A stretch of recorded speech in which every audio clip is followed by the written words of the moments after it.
जनाब Shahid Masood, regional director municipal administration ने कहा कि मौजूदा दौर में इंसान रोजगार की तलाश में कई एक मसाइल का शिकार हो चुका है और ऐसे में समाज के बासार अफराद इंसानियत और समाज की खिदमत के लिए आगे आकर इंसानियत की खिदमत को अपनी जिंदगी का नसबुल आइन बना लिया है। उन्होंने आज सुफा बैतुल माल, शाख वरंगल और रहबर फाउंडेशन की जानिब से मुस्तहिक अफराद में ठेला बंडी में सामान तकसीम प्रोग्राम में बहैसियत मेहमान खुसूसी शिरकत की। उन्होंने मुस्तहिकीन अफराद को इस बात का मशवरा दिया कि वो इस रोजगार से इस्तेफादा करें और हलाल रोजी कमाएं और सूद की लानत से बचें। मुफ्ती मोहम्मद मिनहाज अहमद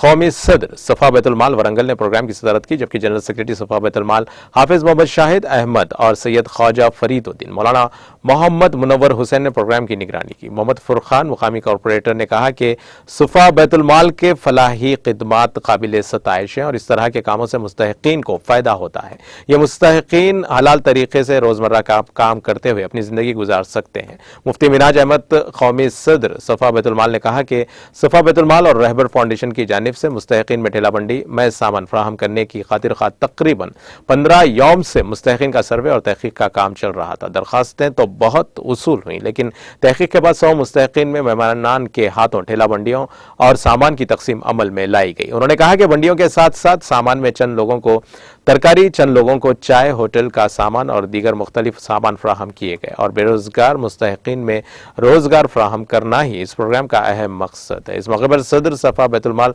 मुफ्ती मिनहाज कय्यूमी और सेक्रेटरी हाफिज मोहम्मद शाहिद अहमद, ख्वाजा बदरुद्दीन, मौलाना मुनव्वर हुसैन के अलावा मेंबरान मौलाना नौशाद अख्तर, कारी सी जावेद, हाफिज सैयद सादिक हुसैन, मौलाना मोहम्मद अब्दुल रहमान जाबिर, शेख मेहताब, मोहम्मद फयाजुद्दीन, हाफिज मोहम्मद अब्दुल हफीज और दीगर मौजूद थे और तमाम मुस्तहिकीन ने इस मौके पर सफा बैतुल माल और रहबर फाउंडेशन के जिम्मेदारों से इजहार तशक्कुर किया।